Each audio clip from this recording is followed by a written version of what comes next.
Hello, my name is Dayla Swords, and today I will be talking about The Member of the Wedding and The Crying of Lot 49. The connection I will be making between the two novels today is in both novels, readers see the characters Frankie and Oedipa go on their journey to find their sexual identity and go through their own sexual experiences. First, we'll be talking about The Member of the Wedding. In this novel, Frankie is a 12-year-old girl that is experiencing the changing from a child to a woman.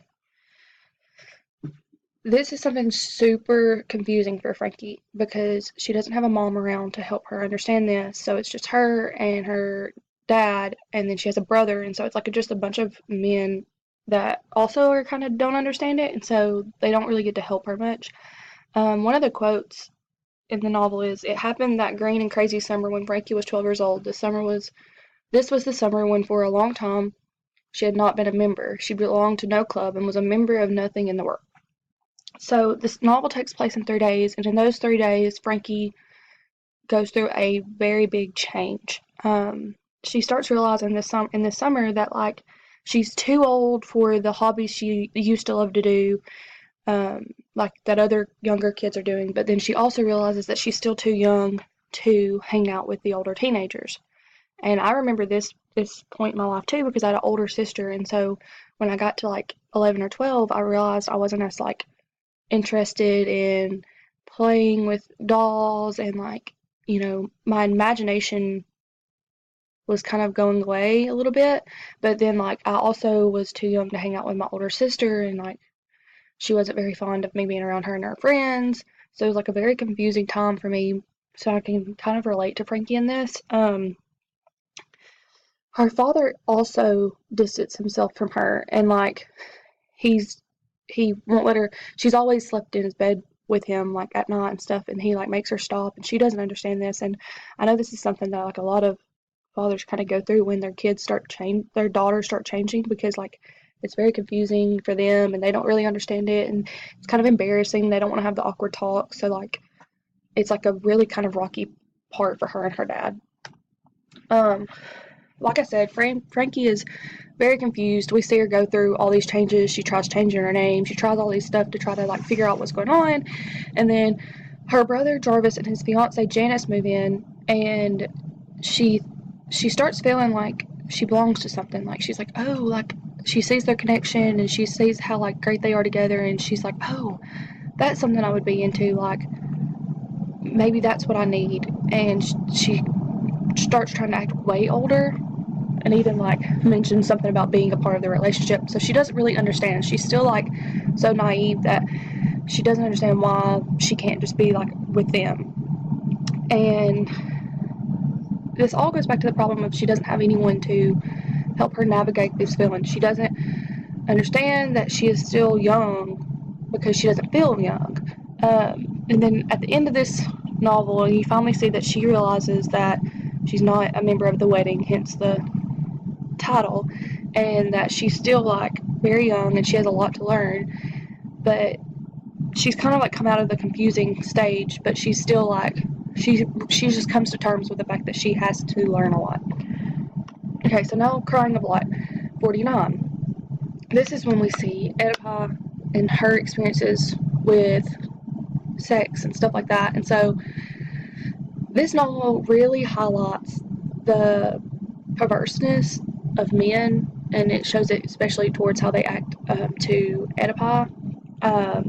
There's one point in the story where this man named Rosamund, he tries to play footsie with Oedipa under the table. She really wasn't, not something that she wanted, and this was a quote from the thing, and it says she was wearing boots and couldn't feel much, so insulated she decided not to make a fuss. So like she knew what he was doing, but she couldn't really feel it, so she was like, whatever, I'm not even gonna try to make an argument about it.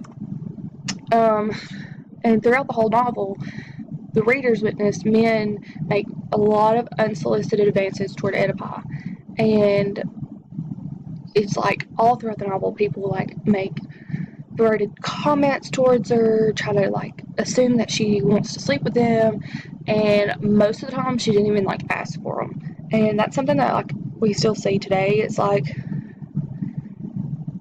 a lot of times we get things that we didn't even ask for. Men just assume that we want, and it can be very frustrating, and you work really hard to make sure that people around you know who you are and like what you do not want and what you're not like. And it's like the novel highlights that Oedipa is stuck in a world that involves men treating her as a sexual object, which this kind of ties with.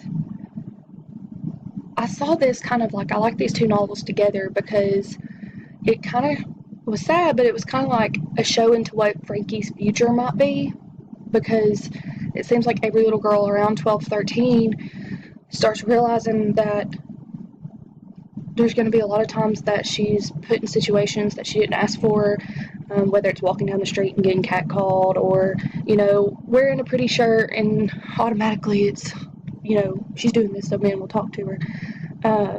So the similarities in the novels is the female characters are experiencing things that they didn't necessarily ask for, because Frankie didn't ask to start changing, but it's just a part of life, and she didn't understand that, and her dad didn't really understand how to help her get through it, and so she didn't really ask for this, but it's happening, and she can't stop it, and it's going to happen.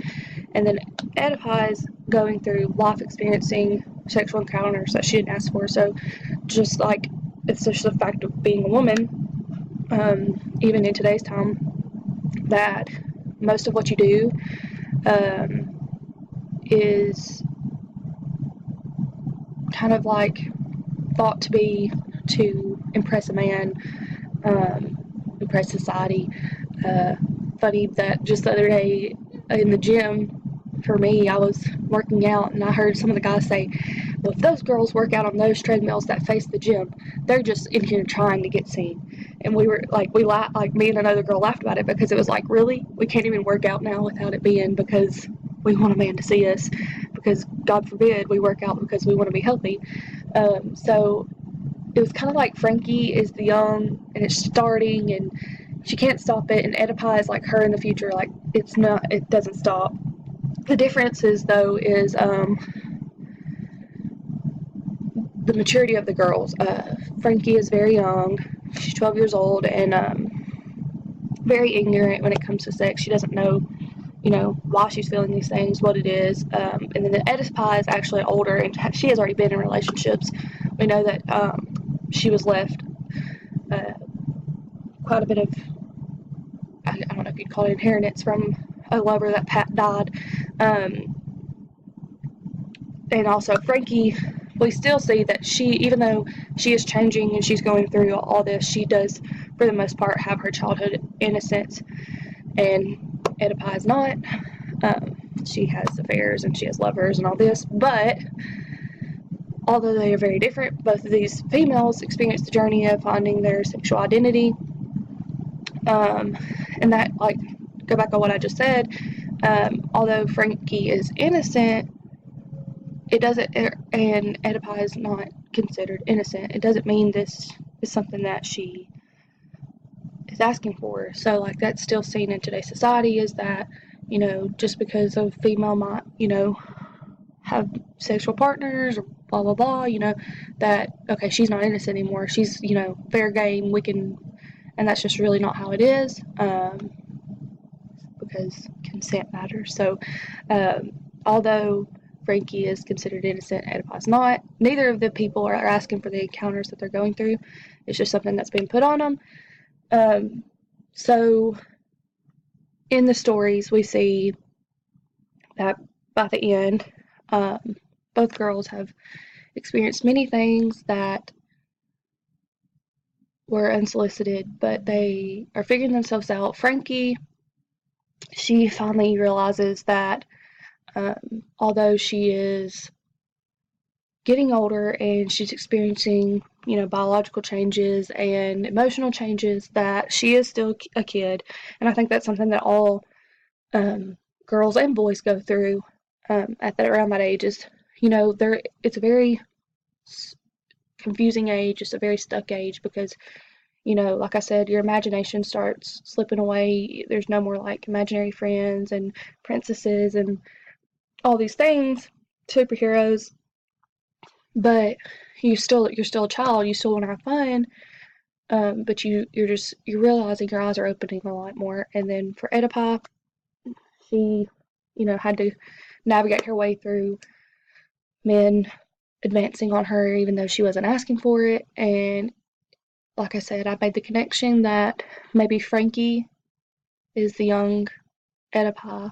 Oedipi's her future.